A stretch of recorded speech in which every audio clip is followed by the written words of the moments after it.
Ouais, salut, bienvenue sur l'Onironaute, le podcast qui explore nos capacités cérébrales et oniriques. Moi, c'est Pierrot, auteur de morceaux, de blogs, de livres jeunesse, animateur d'ateliers d'écriture depuis tellement longtemps. Et surtout chercheur autodidacte en oniroludisme. Alors, vous savez que ce qui m'intéresse tout particulièrement dans ce podcast, c'est tout ce qui a attrait aux activités psychiques, aux recherches ludiques, tout ce qu'on peut faire pour redécouvrir ce qu'il y a à l'intérieur de notre tête.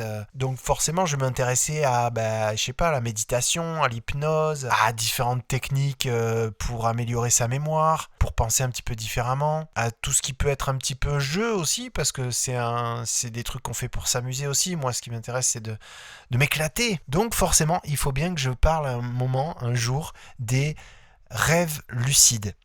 Un rêve lucide est un rêve que l'on fait en étant conscient du fait que l'on est en train de rêver. Alors, peut-être que tu en as déjà entendu parler en mangeant une bonne raclette entre deux cornichons, ou peut-être que t'en as jamais entendu parler, ou que tu penses que c'est un truc de raélien en manque de lumière spirit du nouvel âge réminiscent. Avant d'attaquer dans le vif du sujet, faisons un petit peu de mythologie. C'est bien, ça fait longtemps qu'on n'en a pas fait. J'appelle ça le petit décrassage grec. J'ai cherché s'il n'y avait pas un dieu de la lucidité. Eh bien, figurez-vous qu'ils sont quand même super bien équipés en dieu, les Grecs. Parce qu'ils en ont un. Et il s'agit d'Argos, ou Argus en latin, qui est un géant avec des centaines d'yeux autour de la tête. On la lui fait pas à l'envers à Argus, et c'est en référence à lui qu'on a nommé le journal des voitures d'occasion l'Argus, par rapport au fait que si tu si tu lis l'Argus, tu vas être lucide et vigilant quand tu vas acheter ta voiture d'occasion. Ou encore le système mondial de localisation et de collecte de données géopositionnées par satellite qui s'appelle Argos. Ou aussi ce bon vieil enfoiré de Argus Rusar, le concierge de l'école des sorciers de Poudlard, qui voit tout. Mais trêve de mythe, l'onirisme c'est du sérieux, alors causons rêve lucide. Tout d'abord, je dois vous avouer que je ne suis pas pratiquant. Je n'ai jamais vraiment réussi à en faire volontairement. J'en ai déjà fait, mais c'était accidentel, quoi, un peu comme ça arrive un peu à tout le monde, quoi. Souvent, ça arrive après une interruption de sommeil ou au cours d'une mauvaise sieste un peu foireuse, ou voilà, dans des moments où on est un petit peu dans des entre-deux comme ça, ça arrive. On se rend compte d'un coup qu'on est en train de rêver alors qu'on est en train de dormir. Et une fois, je me souviens, j'ai fait un vrai rêve lucide où donc j'étais conscient que j'étais en train de rêver, et j'en ai profité pour faire du base jump. Je ne sais pas si vous connaissez ce sport, ça doit être je pense un des sports où il y a le taux de mortalité le plus important de tous les sports extrêmes. On se jette dans le vide avec une petite combinaison qui est censée un petit peu prendre l'air, quoi. Enfin, c'est hyper dangereux. J'en ai profité, j'étais conscient, je me dis, bon là t'es en train de rêver, vas-y, fais-toi plaisir, vas-y, envoie. Donc j'ai sauté de la falaise avec ma petite combinaison, là, comme ça j'ai pris les courants chauds, les courants froids et tout. J'ai survolé un lac et tout, je me dis, trop cool, c'est trop de la bombe et tout, en plus ça va vite et tout. Après j'ai rasé un peu l'eau comme ça en arrivant, et puis je me suis posé sur un bord du lac, là, tranquille, à la fraîche, nickel, quoi. Donc je vous recommande, si jamais vous prenez conscience que vous êtes en train de rêver, profitez-en, quoi. Comme c'est pas forcément très aisé à faire volontairement, quand ça vous arrive, profitez-en, quoi. En ce qui concerne la popularité du concept de rêve lucide, je pense que c'est clair qu'il y a un avant et un après Inception. Vous savez, le film de Christopher Nolan où il y a Leonardo DiCaprio qui va rentrer dans la tête de Cillian Murphy pour essayer de lui implanter une idée. Voilà. Et tout se passe à l'intérieur des rêves lucides, c'est-à-dire que les personnages ils prennent volontairement des sédatifs pour s'endormir, et ils s'endorment tous les uns les autres, et ils ont une espèce de... ils conçoivent un certain décor onirique qui va leur permettre d'orienter le rêve qu'ils sont en train de construire dans la tête de quelqu'un qui n'en aura pas conscience, donc pour le coup. Voilà, moi j'adore vraiment ce film. Si vous l'avez pas vu, dépêchez-vous de le regarder plusieurs fois parce que évidemment c'est un film à tiroir. Il se regarde, il se re-regarde et il se re-regarde.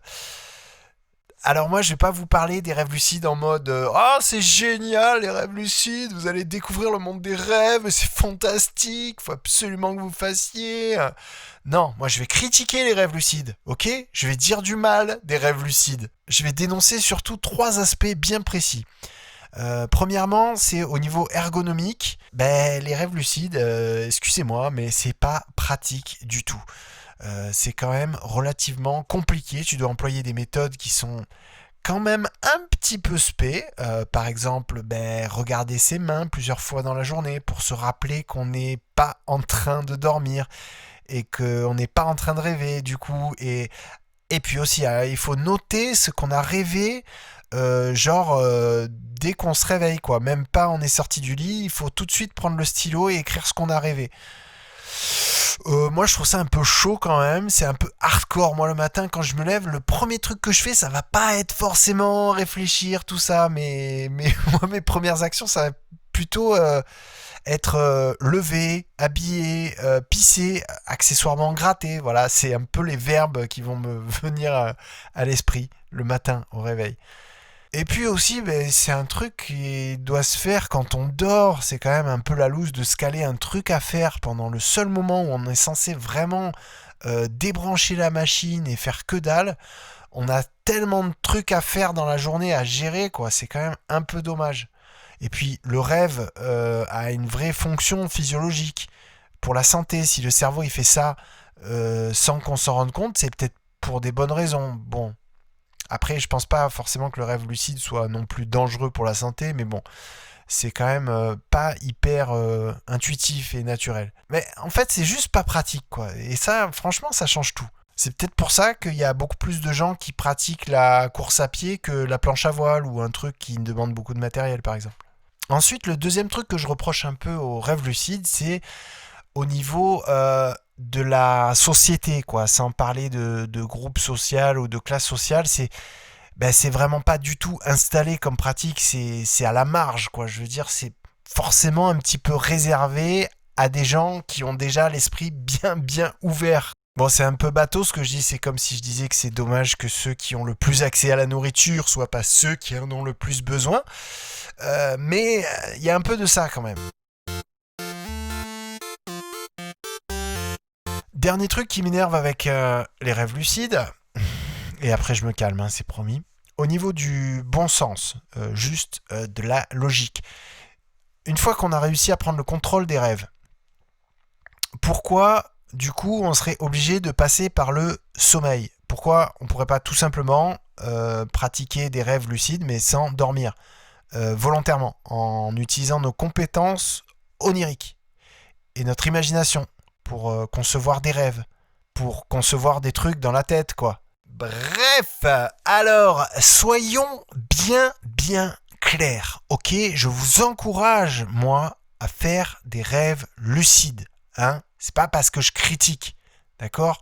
C'est de toute façon, quoi qu'il arrive, une très bonne initiative et c'est beaucoup mieux que plein d'autres trucs qui sont moins bien. Et voilà, si ça vous inspire, allez-y, faites-le, faites la méthode, check de réalité, on écrit les rêves et tout ça, machin, on s'habitue. De toute façon, ça vous fera pas de mal. Me faites pas dire ce que j'ai pas dit. Mais, comme je parle dans ce podcast de pratiques concrètes et de leur rapport avec la société, je me permets de taper un petit peu sur les rêves lucides, en ce sens que s'imaginer qu'on est obligé de faire tout ça pour accéder consciemment à nos capacités oniriques, moi ça m'énerve un peu et je trouve que ça en dit long sur la méfiance qu'on peut avoir envers la recherche psychique et ludique.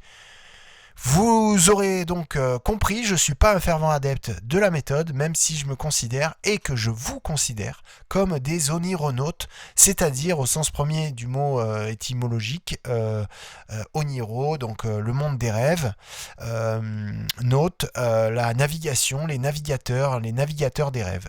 c'est-à-dire des gens qui s'intéressent à l'exploration de leur monde psychique, mais dans ma façon de concevoir ce mot, de manière éveillée, ce qui n'a rien à voir avec des pratiques qu'on ferait dans le cadre du dodo.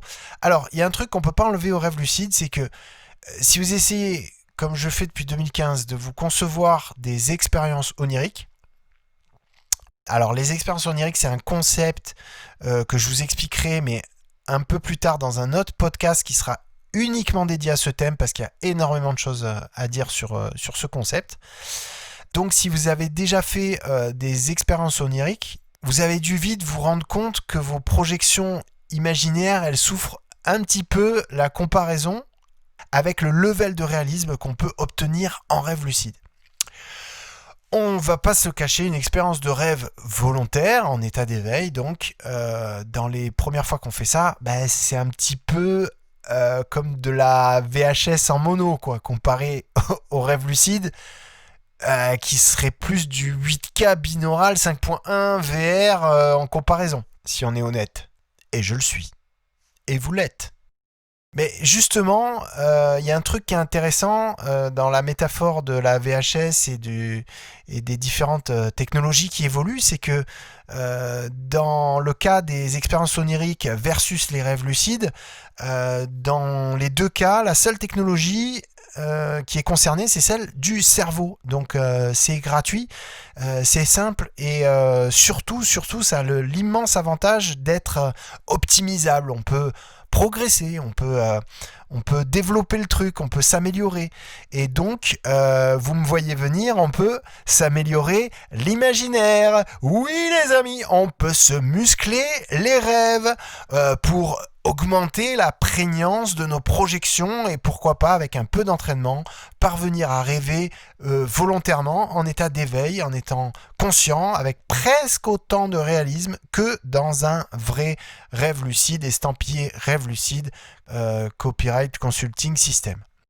Moi j'aime bien dire que les expériences oniriques c'est comme des rêves lucides, en moins bien, mais en plus accessible. Bon, encore une fois, je ne vous ai pas expliqué ce qu'étaient ces fameuses expériences oniriques, mais en attendant, et je sens que vous trépignez d'impatience, vous pouvez aller voir sur onigate.com pour découvrir gratuitement ce concept et même écouter une expérience onirique guidée. Voilà. Alors, pour un petit peu conclure, j'ai envie de dire au sujet des rêves lucides que je les aime bien quand même et que selon moi ils peuvent nous servir à nous rendre compte de ce qu'on peut vivre dans nos têtes rien qu'avec la puissance de notre créativité psychique. Et une fois qu'on sait ça, on peut s'armer de patience et se mettre au charbon. On ferme les yeux, on visualise un truc simple qui bouge pas, on constate, ça marche pas. Puis après le truc, on va lui changer sa couleur pour voir ce que ça donne. Et de cette manière, on s'entraîne, on apprend à savoir ce dont on peut se servir dans la tête et on est riche de plein de trucs à l'intérieur, mais vraiment très très très riche. On a vraiment beaucoup plus d'imagination, d'idées, de références, de souvenirs, de sensations que ce qu'on croit. Vraiment. Donc allons-y gaiement, sans avoir besoin de se réveiller à 3h du matin pour faire des rêves lucides, pour se rendre compte de ça. Car comme disait Einstein, l'imagination est la plus haute forme de la recherche. Voilà, sur ces mots, que dire ? Je vous donne rendez-vous au prochain podcast. Celui-là, il est terminé, vous l'aurez compris.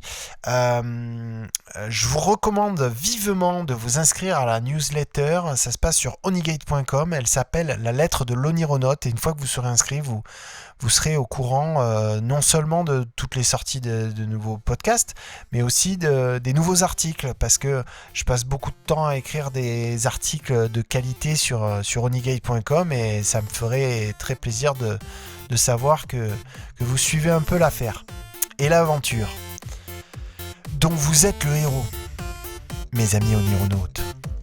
À bientôt!